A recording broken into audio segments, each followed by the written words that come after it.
شام کا وقت ایک ایسا وقت ہوتا ہے، میں سمجھتا ہوں اگر انسان کے اندر آرٹسٹ ہو، اگر انسان کے اندر ایک دھڑکنے والا دل ہو،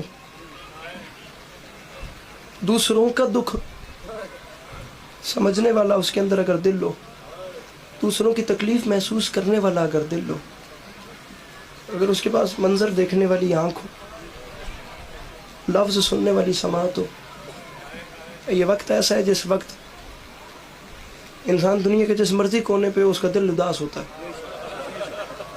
شام کا وقت انسان کو اپنا گھر یاد آتا ہے، انسان گھر میں بھی ہو تو اس کا دل اداس ہو جاتا ہے۔ یہ وقت ایسا ہوتا ہے۔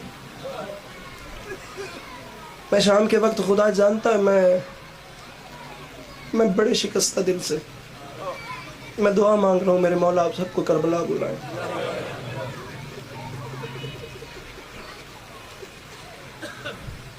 آپ لوگ یقین جانیے،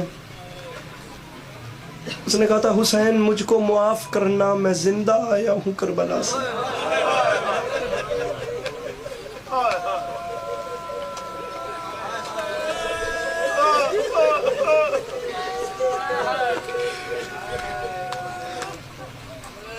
ذرا ہاتھ اٹھائیں وہ لوگ جو کربلا کی زواری کر رہے ہیں۔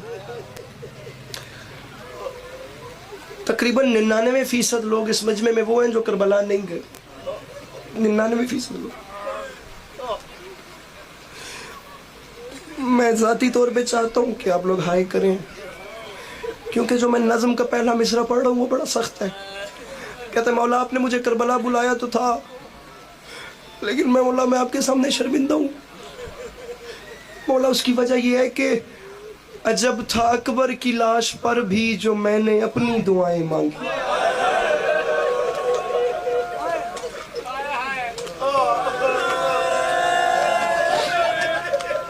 بڑی تکلیف میں پڑا ہے، مولا جانتے ہیں میں گلے کا انفیکشن ہے، میں گلے کی تکلیف میں ہوں، میں بات کرتا ہوں مجھے تکلیف محسوس ہوتی ہے، گلے میں درد ہوتا ہے۔ میں کوشش کر رہا ہوں جیسے بھی ہو ایک آنسو ایسا آ جائے جو میری بخشش کا سامان ہو جائے۔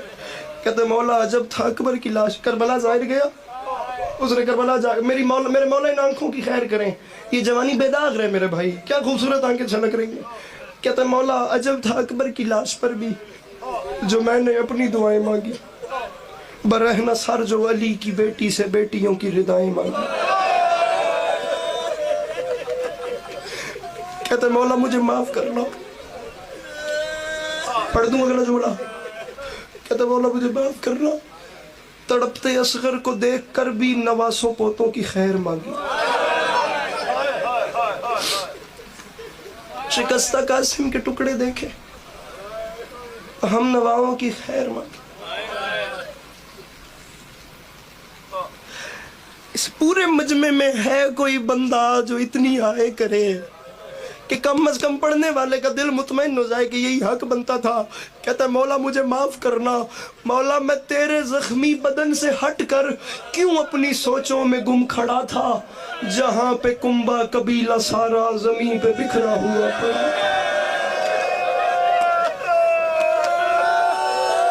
یہ بات ہے، یہ بات ہے۔ یا علی یا علی، جناب سیدہ ان آوازوں پہ رحمت نازل فرمائے۔ میرے مولا اس پرسے کو شام کا وقت ہے، بہت روحانیت ہے۔ میرے مولا کبھی کسی چیز کی کمی محسوس نہ ہونے دے۔ مولا میں تیرے زخمی بدن سے ہٹ کر کیوں اپنی سوچوں میں گم کھڑا تھا۔ میرے مولا مجھے معاف کیجئے گا، میری مخدومہ مجھے معاف کیجئے گا، بلکہ میں خاص طور پہ کہتا ہوں یہ جتنی میری مائیں بیٹھی ہیں، جتنی میری بہنیں صاحب اولاد، میری جتنی بہنیں جن کی جھولی ہری ہے، شاید ایک ماں سمجھ سکتی ہے کہ جو اگلا شعر پڑھوں اس میں کیا درد ہے۔ ارے رات بستر پہ رونے کے لیے کافی ہے یار، وہ بندہ کون ہے جس کے سینے میں دل نہیں پتھر رکھا ہے۔ وہ کہتے ہیں مولا میں تیرے زخمی بدن سے ہٹ کر کیوں اپنی سوچوں میں گم کھڑا تھا، جہاں پہ کنبہ قبیلہ سارا زمین پہ بکھرا ہوا پڑا تھا۔ کہتا ہے مولا آپ نے مجھے کربلا بلایا تو تھا، لیکن مولا مجھے معاف کیجئے گا۔ مولا اس کی وجہ یہ ہے میں گنجے شہداء کی بکھری لاشوں میں، مولا میں گنجے شہداء کی بکھری لاشوں میں اپنے ہوش و حواس میں تھا، میں ٹھنڈا پانی بھی پی رہا تھا جہاں پہ اصغر بھی پیاس میں۔ جہاں پہ اصغر کے خون کو تو جبین اقدس پہ مل رہا تھا، جہاں پہ غازی کے ہاتھ لے کر تو دشمنوں میں بھی چپ کھڑا تھا، جہاں پہ قاتل نے ننھی دختر کے منہ پہ اتنے تماچے مارے، جلائے خیمے لگائے درے تڑپتی بچی کے در اتارے۔ میں تیرا مجرم ہوں میرے مالک، تو مجھ سے آسی کو حور بنا دے، اے کربلا کے قدیم قادر تو مجھ کو پتھر سے در بنا دے، اے کربلا کے قدیم قادر تو مجھ سے آسی کو حور بنا دے۔ میں تیرے قائم کی خیر مانگوں، ہر ایک اپنی دعا سے پہلے۔ حسین مجھ کو معاف کرنا، میں زندہ آیا ہوں کربلا سے۔ میں نے یہ جملہ کیوں کہا ہے آپ ایک لمحے کے لیے بھائی جان سوچئے گا، زندہ آیا ہوں کربلا سے، بھائی سمجھ کے نہیں، بات اگر قیامت آمیز لگے تو میں نے پہلے کہا ہے زندہ آیا ہوں کربلا سے۔ اس مجمع میں ہر بندہ یہ بات اس لیے نہیں سمجھے گا کیونکہ کم کربلا گئے ہیں، لیکن جو گئے ہیں ان کے سر پہ قرآن رکھ کے پوچھئے گا۔ کربلا جانا آسان نہیں، جانا مشکل ہے، لیکن واپس آنا اور زیادہ مشکل۔ یقین جانے مجھے نہیں پتا موت کتنی مشکل ہوتی ہے، میں دامن ممبر کے دامن میں ہاتھ ڈال کے کہہ رہا ہوں، لیکن وہ وقت شاید موت سے بھی مشکل ہی ہوگا جس وقت قافلہ سالار کہتے ہیں زائرین ہماری کربلا میں آخری رات ہے، صبح ہم نے گھروں کو واپس جانا ہے۔ موت آتی ہے جس وقت جاوید بھائی، عرفان بھائی، موت آتی ہے ظاہر جس وقت امام حسین کے روزے کی جالی کو سینے سے لگا کے کہتا ہے مولا میں آخری بار ہو جاؤں، مولا آپ کو عزت کا واسطہ ہے مجھے دوبارہ ضرور بلائیے گا۔ بھائی جان ظاہر آخری سلام، جو ظاہر بیٹھے ہیں یار کیوں نہیں کرتے میری تصدیق، میں غلط کہہ رہا ہوں کیا؟ جس وقت آخری سلام کرتا ہے اس وقت ظاہر جاتا اپنے ہوٹل کو ہے، گاڑی کی طرف جاتا ہے، چلتا آگے ہے، مڑ مڑ کے غریب کا روزہ دیکھتا ہے، چلتا ادھر ہے، مڑ مڑ کے حرم دیکھتا ہے، پھر ادھر چلتا ہے، پھر مڑ کے دیکھتا میں ایک نظر گنبد دیکھ لوں، میں ایک نظر غریب کی قبر دیکھ لوں، میں ایک نظر روزہ دیکھ لوں۔ میں اس بندے کو شیعہ نہیں مانتا جو ماتم نہیں کرے گا، باقی جو بھی ہے میں اس کا احترام کرتا ہوں کیونکہ وہ مولا کا مہمان ہے۔ ظاہر چلتا ادھر ہے، دیکھتا ادھر ہے۔ بھائی جان سمجھ نہیں آئی، 1400 سال کے بعد جس ظاہر نے حسین کو دیکھا نہیں، اس کے لیے حسین کی قبر چھوڑنا اتنا مشکل ہے۔ قسمت اس بہن کی جو بے کفن لاش دھوپ میں چھائے۔ جسے ماتم نہیں آتا وہ سر نیچے کر لے۔ جملہ سنیے گا، اس بہن کی قسمت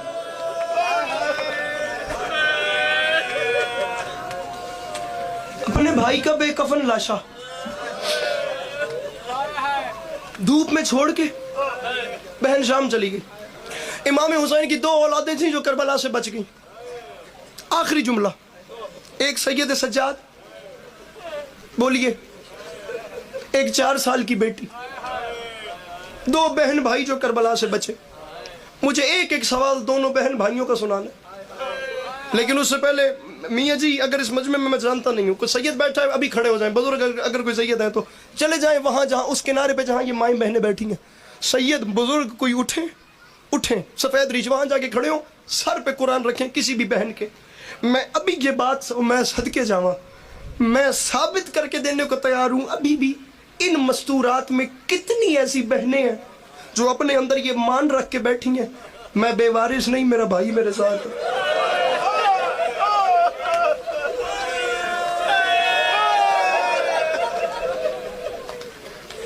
ابھی کتنی بہنیں ایسی ہیں بھائی جان مان رکھ کے بیٹھی ہیں، میں تنہا نہیں، میرا بھرا نہ لے۔ کتنے بھائی ابھی کھڑے کر کے دینے کو تیار ہوں جو ذمہ داری سمجھ کے بیٹھے ہیں، میں تنہا نہیں، میں بہن کو ساتھ لائے۔ مجلس ختم ہونی ہے، میں نے فلاں جگہ پہ بائک گاڑی یا میں نے انتظار کرنا ہے، میری بہن نے چل کے اس پوائنٹ پہ جہاں پہ کہا ہے وہاں آ جانا ہے۔ میں نے جلد از جلد، باہر اندھیرا ہو گیا، مجھے بہن کو گھر پہنچانا ہے، حالات اچھے نہیں ہیں، بہن ساتھ ہے، میں نے بہن کو جلد از جلد گھر پہنچانا ہے۔ بی بی مجھے معاف کیجئے گا، میرا اپنے دل پہ قابو نہیں ہے، میں جملہ پڑھ رہا ہوں، آپ کے عزادار جانے، جملے کی قیمت جانے۔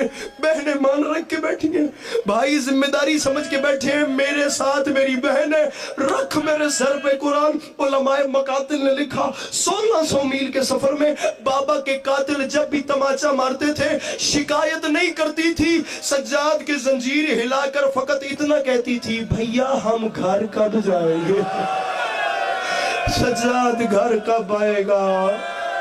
بھیا سفر ختم. جسے نہیں آتا ماتم وہ سر نیچے کر لے. جو کر سکتا ہے وہ ماتم کرے, جو نہیں شرما رہا وہ ماتم کرے. بھیا گھر کب جائیں گے؟ پڑھ دو جملہ اجازت دیتے ہائے کر دو جملہ کھا. میرے بھائی بڑے حوصلے سے سننا. اب میں آپ کی اجازت پہ جملہ کہہ رہا ہوں, کوئی بندہ ایسا نہ ہو جو سمجھ کے ہائے نہ کرے. بیٹی تماچا کھا کے کہتی تھی سجاد میں تھک گئی ہوں. سجاد گھر کب آئے گا؟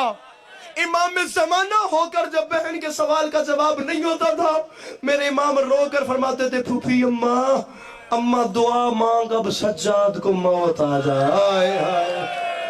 سمجھانا یہ چاہ رہا ہوں, چھوڑ رہا ہوں ممبر. بیٹی کہتی تھی گھر کب جائیں گے؟ کوئی نہیں وہ بندہ شیعہ جس ماتم یہ ہے نہیں کرنا. تیرا اپنا نصیب, میرا اپنا مقدر. اولاد حسین بے کس پناہ کی دو تھی, ایک بیٹی ایک بیٹا.